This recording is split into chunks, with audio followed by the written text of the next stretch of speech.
السلام علیکم ورحمۃ اللہ وبرکاتہ۔ میرے عزیز دوستوں، میں آپ لوگوں کو ایک اسٹوڈنٹ اور ٹیچر کا کہانی بتا رہا ہوں۔ یہ ایک استاد اور اسٹوڈنٹ کا کہانی ہے۔ اس کہانی میں استاد کے ایک تھپڑ کی وجہ سے اسٹوڈنٹ کے سارا زندگی بدل دیا۔ ایک اسکول کی کلاس روم میں بچے بہت شور کر رہے تھے۔ ایک لڑکا سب سے زیادہ بدتمیزی کر رہے تھے۔ اس کا نام عثمان تھا۔ عثمان ایک غریب گھر کا شرارتی بچہ، نہ سبق پڑھ رہا ہے اور نہ استاد کا احترام کر رہا تھا۔ استاد عثمان کو بار بار بول رہا ہے، یہ ایک اسکول ہے، یہاں بچے پڑھائی کے لیے آئے ہیں، اگر آپ شور کر رہے ہیں تو آپ کھیل کے میدان میں باہر نکل جاؤ۔ پھر بھی عثمان وہ بدتمیزی کرتا رہتا۔ استاد نے بہت غصے کی وجہ سے عثمان کو ایک تھپڑ دیا۔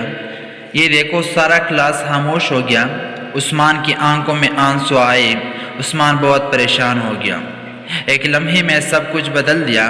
کلاس ختم ہونے کے بعد استاد اکیلا باہر بیٹھا، سوچا کہ میں نے غلط کیا یا اسے جھٹکا دینا چاہیے تھا۔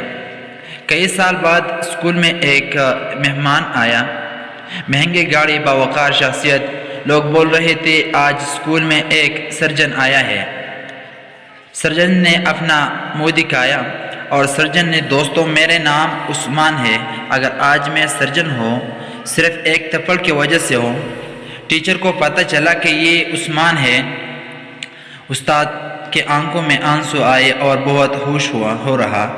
دوستوں کبھی کبھی سختی وہ درس دے جاتے ہیں جو سالوں کی تعلیم نہیں دے پاتے ہیں۔ استاد صرف تعلیم نہیں دیتا ہے، لوگ بھی بناتے ہیں۔